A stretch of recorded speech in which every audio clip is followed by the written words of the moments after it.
Welcome to this explainer. Look, today we are not talking about just grabbing a mop and a bucket to clean up a spilled drink. We're talking about a high-stakes, highly time-sensitive scientific rescue mission. Because when water damages a building, it's not a static event. It is an active, evolving crisis. To truly understand the elite science and the rapid response strategy required to save a home from total ruin, we're going to dive into a really fascinating case study. Hilliard, Ohio. Let's get right to it.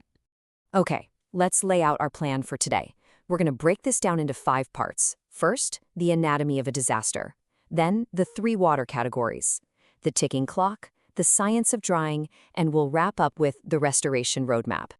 Starting right off with Section 1, Anatomy of a Disaster, looking at the perfect storm in Hilliard, Ohio.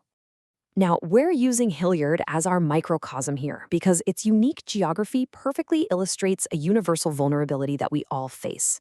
So I want you to think about this for a second. What actually makes a home vulnerable? It's so incredibly easy to just assume that your house is completely secure until a massive weather event hits, right? But the reality is much more subtle. There are unseen dangers constantly pressing against your foundation and winding right through your walls. When we look at our case study, Hilliard sits right in the Scioto River watershed, and the ground down there is packed with dense, heavy clay. When heavy rains hit, that clay basically acts like a giant bowl. It prevents natural water absorption, which pushes massive amounts of runoff directly into foundations and basements.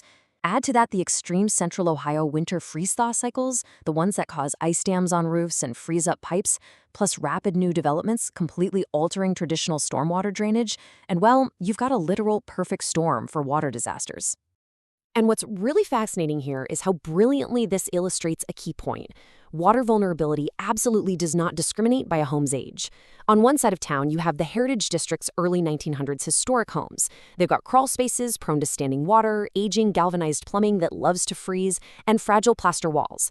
But then, on the completely opposite end of the spectrum, brand new subdivisions like Ballantree have settling drainage issues and deep, modern finished basements. So when water gets in there, it's not just hitting bare concrete, it's destroying expensive drywall and high-end finishes. Both types of homes face entirely different, yet equally devastating water threats. Which perfectly transitions us to Section 2, the 3 water categories, because as it turns out, not all floods are created equal. In the professional restoration world, treating every single puddle the same is a recipe for absolute disaster. Restoration experts actually categorize emergencies based on a strict scientific standard. Let's break this down. Category 1 is clean water. This is what happens when, say, a clean supply line bursts. It requires rapid, standard extraction. But look at Category 2, gray water. This usually comes from appliance failures, like your dishwasher leaking all over the kitchen. Because it has mild contaminants, it needs targeted antimicrobial treatments. Then we hit the big one, the catastrophic Category 3, black water. Coming from sewage backups or storm flooding, this stuff is highly toxic. You literally cannot just dry out Category 3 damage. The safety protocols demand extensive removal of the actual building materials. But here is the absolute crucial point, and it comes down to this number, 48. Why? Because water is highly dynamic. A Category 1 clean water leak, it doesn't just stay clean forever.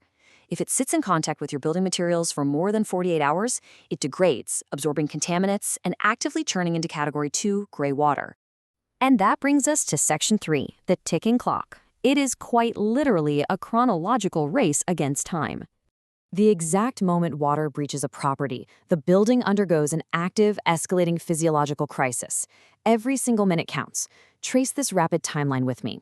Elite response teams aim to be on site within 60 to 90 minutes for emergency extraction. They have to stop the bleeding, fast. In just 24 to 48 hours, moisture starts to migrate, hardwood flooring warps, and microscopic mold spores actually begin to colonize. And even if that initial extraction is super successful, it still takes a methodical 3 to 5 days to complete standard residential drying. To really drive this point home, we have to look at this stark reality from the experts. Water damage accelerates fast.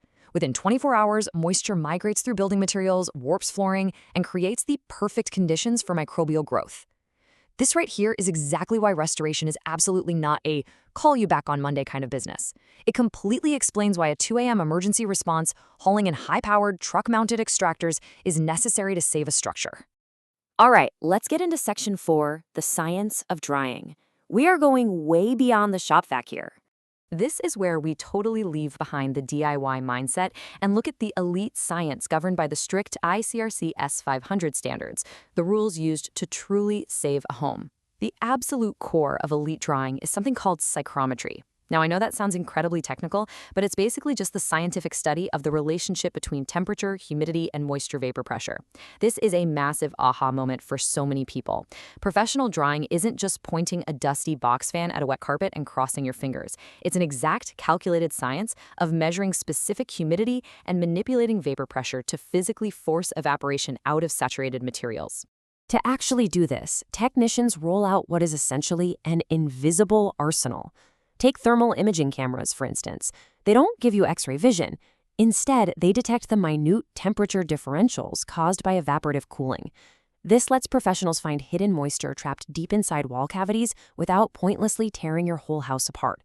Paired up with moisture meters, massive air movers, and industrial dehumidifiers, they create a precise moisture map of the entire structure. And the reason for all this sophisticated tech comes down to this one core truth. Simply moving air across wet surfaces doesn't create effective drying if the relative humidity remains high. If you don't control the vapor pressure, which is exactly what psychrometry dictates, your DIY attempts at drying will inevitably fail, leaving behind deep, hidden mold that will just silently rot the house from the inside out. Let's pull this all together in Section 5, the Restoration Roadmap, the path back to pre-loss condition. So, how exactly do we bring a flooded building back to life? It's a highly methodical three-step execution. Step 1 is the immediate emergency extraction and containment to stop the water from spreading.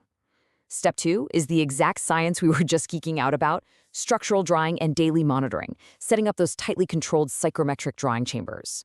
And finally, Step 3 is complete reconstruction and antimicrobial treatment, where any unsalvageable drywall and flooring are carefully removed and safely replaced. And running quietly in the background of every single one of those steps is this absolutely crucial element, meticulous documentation. Taking daily moisture logs, calculating grain depression, capturing a mountain of photographic evidence. Why does this matter so much to you?